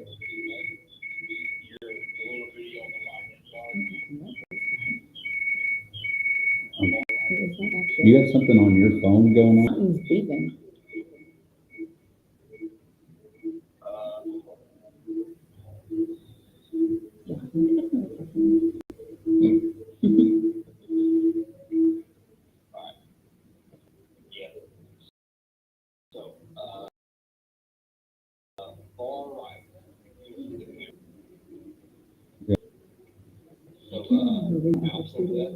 All right, I got that one. I don't know why. This is a huge upgrade.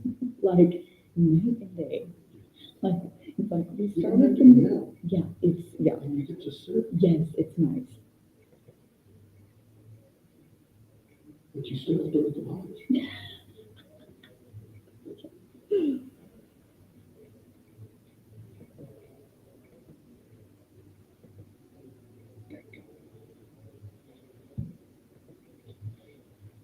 Got it? Yeah. All right. Later. Thanks, man. Bye. Just stay away from that. Yeah, I'm like, I'm not gonna move And she's still kicking the comic book. my foot. Welcome back to the Hodge Pack. We're rocking and rolling. Hour number 2 with Hodge, Misty, and from Big Country Preps, Brandon McCullough. Brandon, let's touch base real quick on the first 2 days. Still 2 full days left of the state football playoffs. Jayden taking care of business, winning their first state championship in football since 1984. First group of guys to win the state championship in basketball and football in the same calendar year at that level. Gordon winning back-to-back state championships with Coach Reed. The Bulldogs from Stanford coming up 0 connection, and all you did was buy tickets to state championship football games. It lived up to it. Then you got to see a kid last night win his 4th state championship from his 3rd school. And I'm going to go on a limb, that's the first time ever. Pretty good first 2 days, and a lot of the big name teams back in Arlington for this weekend. You know, my favorite part has been the 6-man press conferences. You always see people coming up with these great quotes, but I thought the 6-man press conferences had the 2 best quotes that I've heard all year. And after both games, somebody in the media scrum asked, you know, if somebody's not a fan or not used to 6-man or they've never seen it before, what's something you would tell them? After the first game, I forget which Jayton kid it was, but he straight up said, I think 6-man football is better than 11-man football.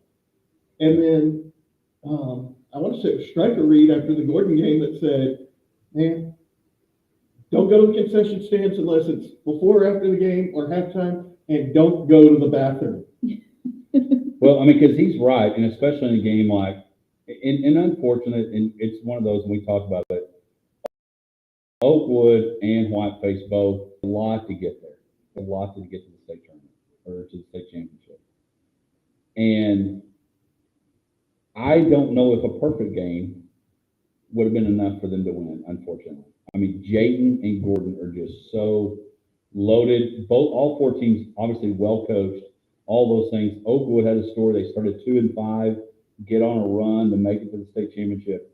But what Coach Stanland and Coach Reed, and really the overall and Coach Striker, Mike's son, talked about, because I'd asked him the impact that he's made. The coaching staff that they've got at both those two schools. And I'm going to tell you, we talked about this. Missy, they, unfortunately for the rest of the 6 million people in the world for next year, Jake and Gordon are bringing the majority of their people back. Everybody's going to be playing for second place again. Yeah, that's going to be tough. But man, kudos to those organizations and schools. Just, yeah, I'm so impressed with the kid that's had the 3 champion 4 years. Like, oh no, four. Are that, like, how? You know, Grayson Rigdon in 6-man, he got his first 3 in 6-man, and in the 6-man game, one kid can make all the difference. We saw it at Strong. Then we saw the last 2 years of Benjamin, and then the big story going into the year was, okay, now he's going to Class 3A Columbus. Is his game going to translate? And at the start of the year, I said, I want to see him get popped in the mouth by somebody big for the first time. I want to see, how does he respond to just more people on the field. But I wanted to see personally, how does he respond to just getting hit hard? Because he didn't have to deal with that the first 3 years. And when he got up and bounced back, I was like, this kid's for real. Yeah. Well, and I'm sure I know, because I'm going to tell you right now, being on the sideline for the 6-man games with Gordon and Jayden, there were some pops. And there's some big kids for Jayden and big kids for Gordon and all across. So you're getting hit at the 6-man level. Don't want to mislead folks on that. But I think that was the question. But the other thing is, they added a really talented kid to a very, very talented Columbus team. I mean, they were good last year. And then it's kind of like in any other league, whether it's the college level or the NFL level, if you add a guy like Saquon Barkley to the Eagles, you see what happens. But you add a Grayson Rigdon to Columbus, and you get your first state championship. And I don't know if that was their first one of all time, but you get a state championship. Yeah, that was their first appearance in the title game. Oh, wow. Yeah. So, but the flip side of that is, I know that there was a legislation entered this week into the Texas House about creating a transfer portal of sorts for high school kids. I'm not saying that's what Grayson Rigdon did, because his father is a coach and was moving around taking jobs. But I think that's a preview of, if we do wind up with a high school transfer portal, that's what we're going to see. We're going to see less of the feel-good stories like Oakwood, who's starting 2-5, making it to Arlington, and we're going to see more of the loaded up. Yeah, superstar teams. And I'm not saying you don't see that happen now with buddies hiring coaches that have coaches' kids and coaches that are great coaches and all that. So you're going to you could still see it that way. But Water Valley, Andy Copley and Strickland and those guys at Water Valley, win a state championship in basketball. Those guys, and you go up Canadian, they win state championships in basketball. So you can do that, but I hope that the legislation, one, vouchers is always going to be a deal. As a public educator, I'm not ever going to be a fan of that. And number two, if you open this Pandora box, because there's no going back. Well, and you can do it in a year, so it would be, now, the thing of it is, it's still going to be impacting that side of I-35. Because you could be a really good player at a Metroplex school. And if South Lake Carroll, or if Highland Park, Austin Westlake, North Crowley, who's got a Cooper kid now, if you see that start opening up, I just think the Pandora box we see IL, and I said there will be or should be, and you're welcome for the thought, a 30% of transfer portal kids that jump into that pool and never get out. Mm-hmm. They swim and tread water, And there's so many, yes, there's a lot of colleges across the state, all across the country. There's only so many spots for you to play quarterback. There's only so many spots for you to play X. And quarterback's the worst because there's one. I mean, you look in Austin, you've got two of the best quarterbacks in the country on the same team, and I'm listening to Unsportsmanlike, and they're trying to figure out, will Ewers do enough to say, I can go to the NFL, or no, I come back, and now Arch has another year. Do I hang out here, or do I go somewhere else? It's just a wild landscape of everything. So Everything I've seen on that topic is if he returns to college, it'll be Quinn Ewers hitting the portal, not Arch. I think that would be the smart decision. We'll see tomorrow. But wrapping up for the rest of the weekend, you got today at 11 o'clock, Waco, La Vega, two familiar schools there. Carthage, been there a number of times. Salina and Kilgore. Dallas, South Oak Cliff looking to beat Richmond Randall tonight. And then tomorrow, Highland Park versus Colmell, Smithlands Valley, South Lake Carroll, Austin Vanderdrift, and of course, North Crowley and Austin Westlake. Shout out to Austin Westlake. Baylor Mullins, former Merkle Badger, national champion of Mary Hardin Baylor, on the staff at Westlake. So lots of games, a lot of things to go to. I've got some more take it or trash it I want to get into because we'll get some Christmas going a little bit. Take it or trash it. The Buccaneers is the team in the NFC people should be more worried about. Oh, Baker sometimes is just such a loose cannon.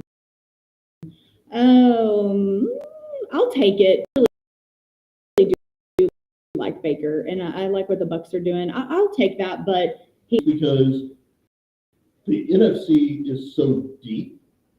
I mean, you've got Philly, you've got the Vikings, who we talked about earlier. Yeah. I don't see the Bucs being the team that can make that run, that can unseat teams like that. All right, you got any more? No, not really. Well, all right, so I'm going to transition into college football. Take it or trash it. We've said it. I'm going to throw it to you. Oregon's the number one team in the college football playoff, and they got hosed more than anybody in the 12. Why do you feel like they got hosed? Their win, their team they're going to get is either Tennessee or Ohio State. Boise to get the winner of Penn State or SMU. I feel like that of the four there are. They have the hardest road. Yeah. So my take when this was first released was once you hit the second round, you should have put the lowest remaining seed against the 1, the highest remaining seed against the 4. And you should do that each round because it's not fair to Oregon that as the 1 seed, they could wind up playing number 8 Ohio State, while 4th seeded Arizona State can wind up facing 12th seeded Clemson. So, yeah. I could see that because I could see that too. I could see where that would look better. But I think the way it's seeded, I think Tennessee and Ohio State are both really good teams. And obviously you got 12 good teams, except Josh doesn't think Indiana's very good. I happen to play in the snow tonight. I think that's going to be a low-scoring slugfest. But I do think I do my 34 points. Yeah, we didn't realize that. Yeah, we didn't realize that it was a winter wonderland. I do think Notre Dame wins that one easily, but I don't think it's going to be high scoring. But I'm all aboard the SMU train. Pony Express. Yeah, I've got it in pen. I have time until the kickoff tonight against Indiana at Notre Dame of wanting to change that to SMU. We got about a minute. Take or trash it. Boise State has the most pressure. 100% taking that because you saw a discussion about does the G5 deserve a top 4 seed? Well, Boise State's there. Boise State's in the fact of the greatest college football play ever in my Statue of Liberty, followed by the proposal, which I hope Ian Johnson and her are doing well. Right. I think the fact that they got a top 3 seed, puts the most pressure on them. You agree Yeah, with I that? think so. I think they do have a lot of pressure, and I think I've got to throw Georgia in that mix as well. I mean, just like we've been talking about the quarterback talk, and a lot of people are counting them out. So there definitely is some pressure there. But see, I think when you take Carson Beck out of it, and yes, he's had a struggle of a year and up and down roller coaster of a season. I think when you look at Carson Beck and they're going into the playoff with a backup quarterback who got lit up in that SEC championship game, I think the pressure for Georgia decreases because now it's kind of like, well, why did you not throw it as far? Well, I had a shoulder problem. Why did you not do this? Well, they've got an excuse if they were to lose to Notre Dame or Indiana in the first, or even against Penn State or any of that. If they don't make it to the championship, I think they've got less pressure because of the bailout of not having to play their starting quarterback. Yeah, but I mean, it's still Georgia. I mean, there's going to be pressure no matter what. We're not taking excuses when we're Georgia. But I think it's a different. If Ohio State loses, there's pressure. Josh talked about it. Expectations at Ohio State. There's a lot of pressure there. Or maybe that's better. The expectations of Georgia are great. Yeah, and that may be the case. When we come back, we're going to talk about. We won't necessarily take it or trash it, but the most bonehead plays in sports. Good night. Why are they still happening? We'll be back. There's a lot of them. That's for dang sure. Where did Darren go? I thought he went that way. You might catch him and see if he's lost. I'll be like- Lost or Is he sitting somewhere I don't know. He went that way. Wasn't that Darren? I'll just text him. Yeah, I think he come in and start speaking up the guy.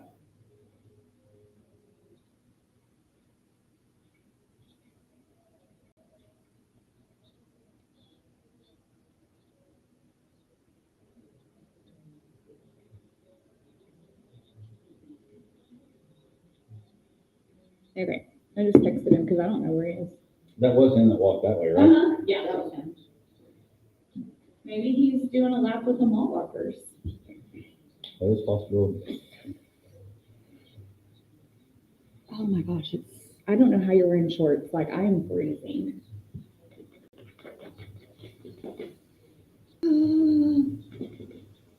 Because it's going to be 70 degrees next week. Gosh, I just can't. I'm always cold. I did when I went, whoa. Like, my nose is like frozen. It's maybe I might have a circulation problem or something. I don't know. Who else did it besides Jonathan Taylor last week that caught the ball before they went in the end zone? That's the worst. I mean, you're going to have to narrow it down more than that. Well, somebody did it. There was 2 people that did it in the NFL. Yeah, but it just feels like more people do it. Oh, yeah.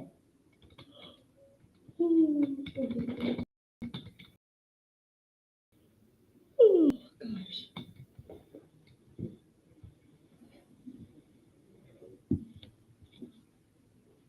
This will actually end the show, so we'll be fine. Okay. And if you need to, you can roll into some sort of Christmas talk if you want, Yeah. if we need to.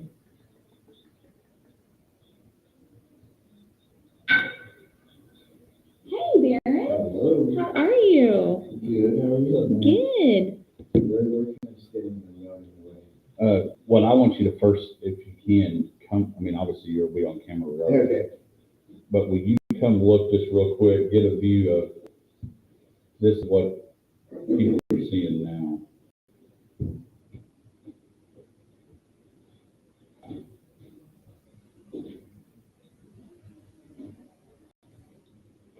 I'm going to do this, which it doesn't help because Evan Cohen's not in studio with them.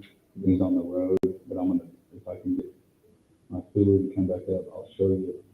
I know the vision's kind of crazy because,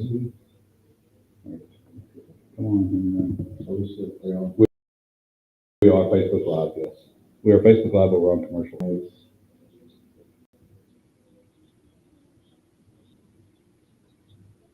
And really get up, I guess. Oh, of course, they're on commercial too. But show what they look like, and I'm I'm sure Get Up will be on commercial as well. So, all right, come back, on head play, new turn it down. Perfect.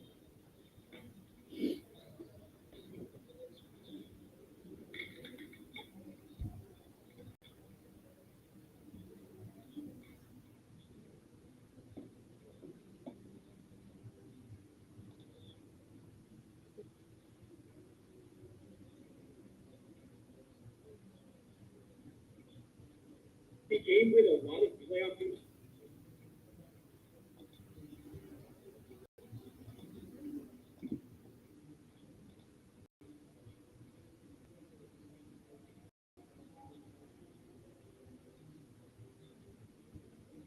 Oh, Hodge, did you see Plainview drop the interim tag off of Whitehead last night? Mhm.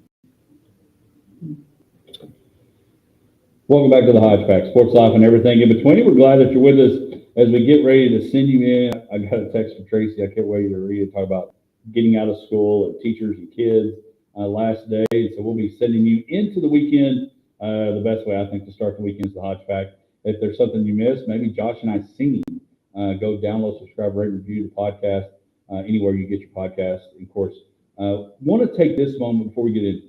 Thank you so much to our sponsors, the people that take care of us each and every day, and the support that you've had with the Hodge Pack from day one, and some that have come on board. But we just appreciate you guys so much, and want to encourage you. One great thing about this station is the companies that support us and we support, and all those local companies. So stay local, buy local, take care of all those employees that are doing the great things here in the big country. So as we get ready to head into Christmas, have you got all your Christmas shopping done? Yes. That's impressive. Yes. How early are you completed? Just as of like yesterday. Oh, Yeah. Well, I hope, because I heard there was like an Amazon strike, so I don't know if my packages are going to be here. So I'm really banking on that they were already shipped out. I guess if you're going to take over and do your strike, if you're Amazon, to the next few days is probably your Like the way that they're about to run They're Christmas your prime. prime days to take over. So, and running Christmas. Thanks. yeah. Oh, that's interesting. What about you? I mean, it's not December 24th yet, so should I have even started? Well, based on how soon you get rid of Thanksgiving, you can. Exactly. Yeah, Lane Miller, folks, people guys watching as well. Lane Miller, how about Grayson Rigdon last night? Yeah, he is a stud. One of the things that we've seen, and I put this as our Black Plumbing social media question of the week, is what is the most boneheaded play in sports? Not specific, unfortunately, Bill Buckner, not unfortunately Chris Webber calling a timeout when he didn't have them.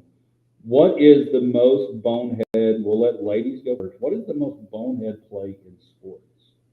Well, we talked about this on the break, but I do have it written on in my notes. But I mean, I think there's a few that I have written down, but one of my top ones has to be dropping the ball before crossing the goal line.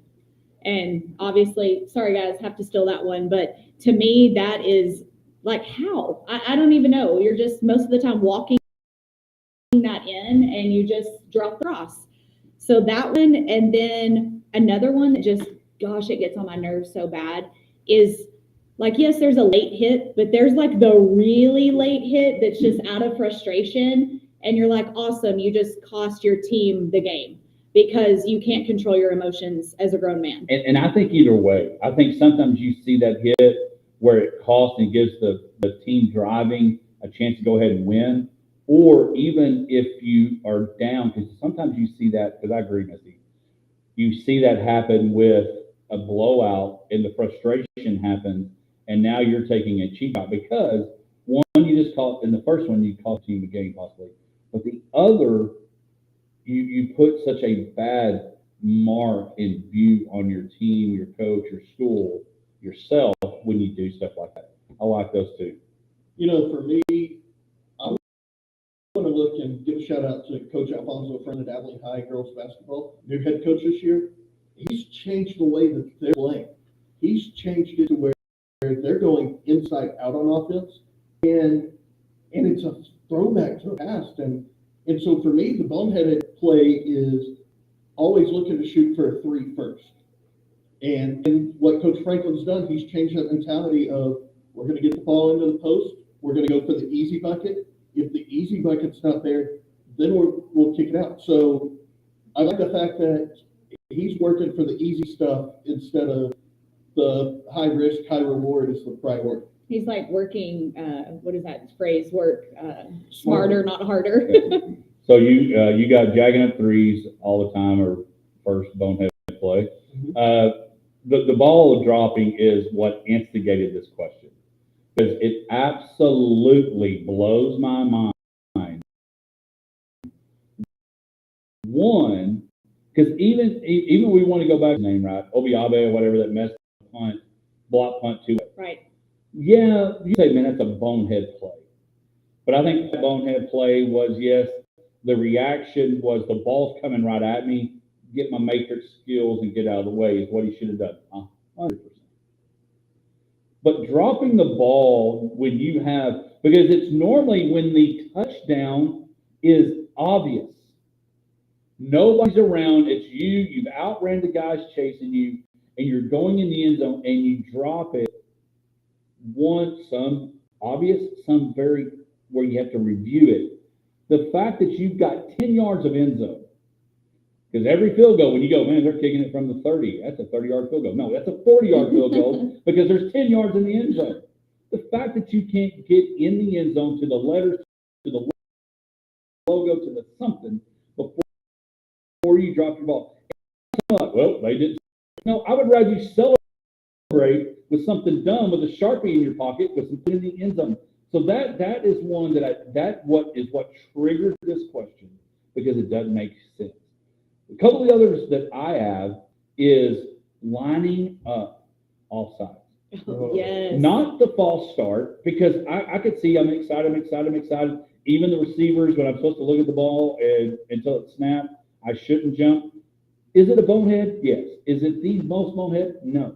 But lining up offsides from the beginning, from the get-go, and deep down, Mahomes doesn't have another Super Bowl possibly because of Frank Clark lining up offsides and giving Brady another chance, and Brady goes and wins the Super Bowl. It just blows my mind in that situation. That's the other one. The other one that wears me out, and I've always said this, if I ever became a special teams coach, there can be a side block on a kickoff or a punt return. And that judgment call could go to the ref.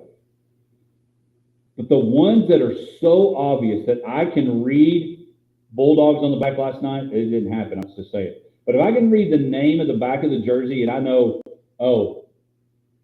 Collier's in front of me, number 82, I'm not going to block them in the back. But it always happens. And I'm going to tell you, if I was them, we talked about what would I get my whole line, send them on the trip, get in their golf cart. If I was a special teams coach, if I'm Coach Fossil at Dallas, and every blatant block in the back that took place, you'd have a jar. That jar would be like a $5,000 fine for that stuff. To me, that's one of the most boneheaded plays that I can think of that absolutely wear me out. The other one that I was thinking about that wears me out is just general clock management. The teammates just have no clue. There's no urgency. It's like we're down, we're just like walking up to spike the ball. It's like, what are y'all doing? It's just like sometimes, and I there's tons of games, but just not knowing the situational awareness of what is about to take place or needs to take place wears me out. Thanksgiving Day, Matt Eberflus. Yeah, just like what in the actual? What are you doing? Literally, his time management clock and calendar cost him to open up his calendar because he was fired. Yeah. He had a lot of time to manage after that day. Yeah. But for me, the other thing, targeting. Yeah. And growing up, I was always taught, don't hit what you can't see. If my head's looking at the ground, I don't need to hit anything. Yeah.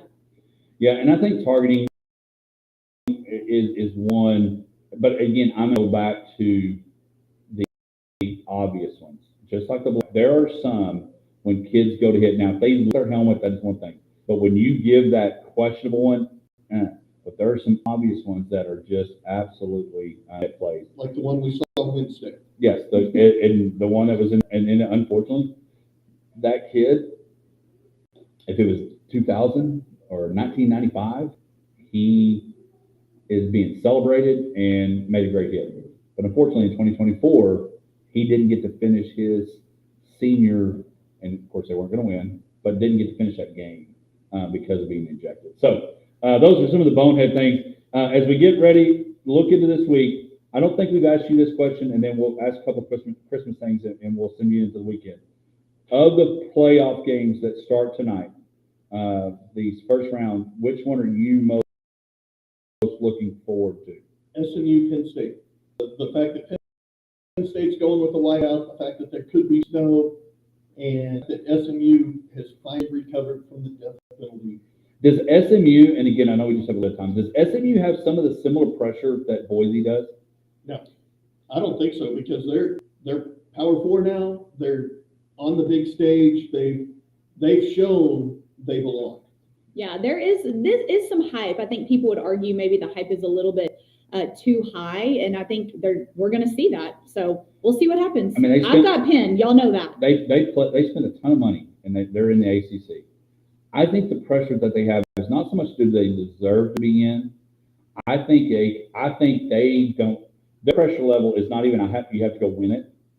I think if they go do what they did against Clemson and come up short and feed a hunger for maybe next year, it helps their cause. I don't think they have to win at pressure, but there is going to be some. I'm looking at you like we did to you a couple years ago. Yes. I'm looking at you like, hey, yes, you're in the Power 4. Yes, you earned it. You played Clemson tough. I think that's the pressure they have. They're carrying some of that TCU pressure. Again, we urge you don't get JB Clouds coming in after this. Greg Austin, all listen to their great tunes. Christmas is here. Does it bother you? Take or trash it? No, because I don't want to take or trash it. That's the Lord producing the weather that way. Are you? Do you want it cold, or are you good with what it is? I mean, growing up in West Texas, we never had white Christmas really at all, if ever. So I would like a white Christmas, but as Misty noticed, I'm wearing short flip-flops today. I like my 70-degree days. He's like me. He's back in the day. He's not wearing any pants. They used to give me all the problems because I'd always be wearing like a dress or something. So it was this joke. Misty's not wearing pants again. I am, but I hate the cold, and so I am here for 70s on Christmas. We can all be outside playing jackpot in the backyard, basketball in the way. Like I love getting outside and with the family and friends and just being outside. So I am here for it. Well, I know my wife wants cold and all the things. And so, hey, thank y'all so much. We'll be back next week with more Hodge Pack results, reaction to the first round of the college football playoff. The most anticipated college football season of the year is starting to wind down, but it's picking up with the college football playoff tonight. JB Cloud coming in. Greg Austin, everybody have a great weekend. Merry Christmas from the Hodge Pack, and we'll be back next week. Yeah. Do you want this back so you can see when I win? Hey, Derek. Hello. So, tell me we're not on Facebook.